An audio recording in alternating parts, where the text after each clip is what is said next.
Hello students, now we will discuss Britisher impact on occupational structure. और इस setting में हम अब इस टॉपिक को कंप्लीट कर देंगे। ऑक्यूपेशनल स्ट्रक्चर क्या होता है? क्लियर कट की बाय शॉर्ट में 1 मार्क्स में पूछा जाता है। Occupational structure distribution of working person across primary sector, secondary sector and tertiary sector. यानी कि प्राइमरी सेक्टर, सेकेंडरी सेक्टर और टर्शरी सेक्टर में लोगों की इन्वॉल्वमेंट काम में कितनी है, दैट इज ऑक्यूपेशनल स्ट्रक्चर। और प्राइमरी सेक्टर होता क्या है? प्राइमरी सेक्टर वो होता है जिसमें नेचुरल सोर्सेज की एक्सप्लॉयटेशन करके काम किया जाता है। यानी कि natural sources like land, water, subsoil assets etcetera. जैसे कि एग्जांपल इसकी क्या है, जैसे प्राइमरी सेक्टर के अंदर कौन कौन से ऑक्यूपेशंस आ रहे हैं?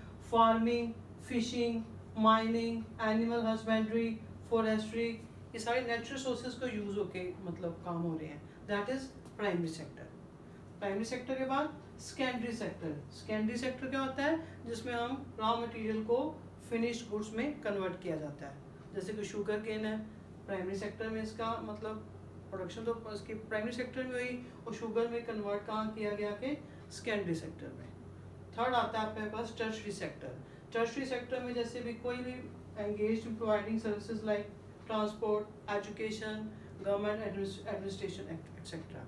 तो उस समय जो ब्रिटिशर्स के समय जो अपना ऑक्यूपेशनल स्ट्रक्चर था, वहाँ पे जो प्राइमरी सेक्टर में 70 to 75% इन्वॉल्व थे, सेकेंडरी सेक्टर में 10%।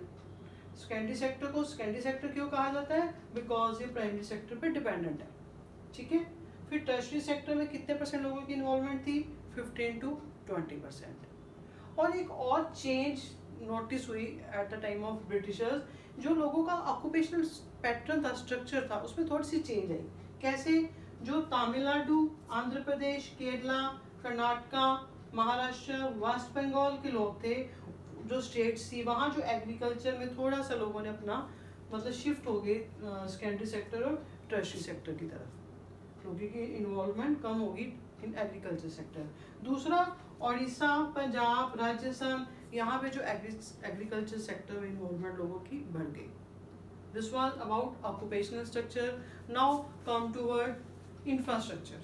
What is infrastructure? इंफ्रास्ट्रक्चर होता क्या है? Infrastructure play an very important role in the economic development. दो टाइप के इंफ्रास्ट्रक्चर होते हैं, economic infrastructure and social infrastructure. Economic यानी कि means of transport, banking, communication, जब इन चीज़ों की मतलब डेवलपमेंट की जाती है, दैट इज इकोनॉमिक इंफ्रास्ट्रक्चर। और social infrastructure, schools, hospital etcetera. और ब्रिटिशर्स के समय उन्होंने सबसे पहली जो थी अपनी रोड्स, इंफ्रास्ट्रक्चर के अंदर आ रही है रोड्स। ब्रिटिशर्स ने रोड्स के द्वारा डेवलपमेंट पे कुछ नहीं किया, नो मच कंट्रीब्यूशन। सिर्फ उनका पर्पस था, जितनी भी उन्होंने रोड डेवलप की, उनका पर्पस क्या था? सिर्फ उनका पर्पस था मोबिलाइजिंग द आर्मी, कि आर्मी एक जगह से दूसरी जगह पे जा सके। दूसरा, शिफ्टिंग रॉ मटेरियल, जो रॉ मटेरियल को शिफ्ट करना था, that was the purpose of the development of road. ज़्यादा क्यों नहीं डेवलपमेंट हो सकी? बिकॉज ऑफ फंड की भी प्रॉब्लम थी। ठीक है। फिर सेकंड नंबर पे आ रहा है रेलवेज। रेलवेज में ब्रिटिशर्स का contribution very important. Britishers important contribution, introduction, जो रेलवेज की इंट्रोडक्शन हुई थी ब्रिटिशर्स के समय हुई थी। जो इंट्रोडक्शन ऑफ हुई इसकी 1850, ये डेट्स आपने सारी याद रखनी है क्लियर कट। 1850 में अपनी इंट्रोडक्शन ऑफ रेलवे हुई। जो फर्स्ट रेलवे ब्रिज था, जो बॉम्बे टू विद थाना के साथ जिसको लिंक किया गया, that was in year 1854। Railway की इंट्रोडक्शन 1850, फर्स्ट ब्रिज 1854। क्वेश्चन को ध्यान से पढ़ के फिर डेट को आपने मेंशन करना है। क्लियर? जो ये रेलवेज थी, जो इंट्रोडक्शन ऑफ रेलवे हुई, इसके पॉजिटिव इम्पैक्ट भी थे, नेगेटिव इम्पैक्ट भी थे। पॉजिटिव इम्पैक्ट क्या थे? Break the barriers of distance. इसने डिस्टेंस का जो बैरियर था, रुकावट आ रही थी, उसको तोड़ दिया। लोग जल्दी एक जगह, हम बाय ट्रेन जगह पहुंच सकते हैं। दूसरा, faster movement of food grains. इससे क्या हुआ? Faster movement of food grains हो गया, जिससे क्या थी, जो कहीं एट द टाइम फैमिन्स, जहाँ का लोगों को खाने को कुछ नहीं मिलता था, काफ़ी पड़ते थे। और रेलवे से क्या हो गया? कंट्रोल ऑन फैमिन हो गया, क्योंकि इस फूड ग्रेन्स को हम तेज़ी से, मतलब जहाँ पे नीड है फूड ग्रेन की, वहाँ बाय ट्रेन तेज़ी से पहुँचाया जा सकता था, इसलिए कंट्रोल ऑन फैमिन। और नेगेटिव रेलवे के क्या इम्पैक्ट रहे? Spread of domestic market, for Britishers goods, जो इंडिया की हमारी मार्केट थी, हमारा सारा रॉ मटेरियल बाहर जा रहा था, वहाँ से फिनिश्ड गुड्स इधर आ रही थी। जो हमारी मार्केट थी डोमेस्टिक मार्केट, हम कंज्यूमर बन के रह गए सिर्फ ब्रिटिशर्स गुड्स के। Clear? Railway introduction, first bridge, positive impact क्या थे रेलवे के और नेगेटिव इम्पैक्ट क्या थे। फिर अब आपके पास आ रहा है एयरलाइंस। ब्रिटिशर्स ने Tata airlines first established in 1932। Clear? ज़्यादा कोई इसमें इन्वॉल्वमेंट नहीं थी, ज़्यादा मेन इंपॉर्टेंट प्ले रोल जो था रेलवेज पे उन्होंने ज़्यादा जोर दिया। तीसरा रहा है फिर फोर्थ आ रहा है कम्युनिकेशन। कम्युनिकेशन मतलब जो इंडिया की फर्स्ट पोस्टल स्टैम्प थी वाज रिलीज इन 1852। 1852 में हुई थी इन सर्कुलर शेप। और पर्पस क्या था? सिर्फ लॉ एंड पीस ऑर्डर को मेंटेन करना था इसका, जो तब उन्होंने इसकी इंट्रोडक्शन की कम्युनिकेशन, ठीक है, स्टैम्प वगैरह की। ये था आपके पास इंफ्रास्ट्रक्चर।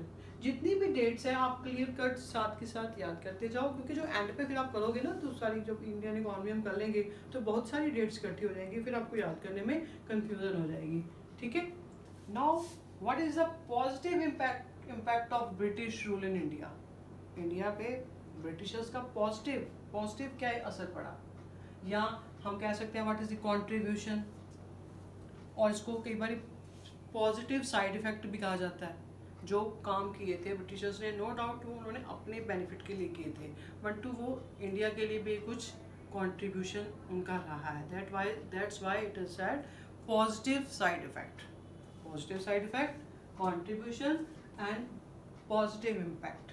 क्लियर? सबसे पहला क्या इम्पैक्ट रहा पॉजिटिव? Commercial output. जो हमारी इंडिया के जो लोग पहले एग्रीकल्चर काम करते थे, सब्सिस्टेंस फार्मिंग थी, grow crops for self need. अब इन्होंने ब्रिटिशर्स ने क्या किया, उनकी कॉमर्शियलाइजेशन की थी एग्रीकल्चर की, फोर्स थी, चाहे उनको धक्के से वो काम के लिए करना पड़ा, पर उससे क्या हुआ, हमारी एक कॉमर्शियल आउटलुक आई फार्मर्स के अंदर। Clear? Positive impact. Second, new opportunities of employment. जो रेलवे की इंट्रोडक्शन के कारण लोगों के पास एम्प्लॉयमेंट की एक नई अपॉर्चुनिटीज मिली। Third, control of famines. Railway ने ही control of famine is now monitor system of exchange. Britishers के कारण, कमर्शियलाइजेशन के कारण अपना इंट्रोडक्शन ऑफ मनी की हुई, लोगों ने मनी का लेना देना शुरू कर दिया। फिर आ रहा है efficient system of administration. Britishers से ही इंडिया ने हाउ टू एडमिनिस्ट्रेट ये सीखा। ठीक है, दिस वाज अबाउट आपके जो लेक्चर टॉपिक था कंप्लीट 4 सिटिंग में। अब आपका ये काम है कि चारों लेक्चर को टर्न बाय टर्न सुनिए और आफ्टर दैट एनसीईआरटी के बैक एक्सरसाइज क्वेश्चन की प्रैक्टिस कीजिए। जब तक नेक्स्ट लेक्चर आपको नहीं मिलता, आप इसकी एनसीईआरटी बैक क्वेश्चन की प्रैक्टिस कीजिए। बाय।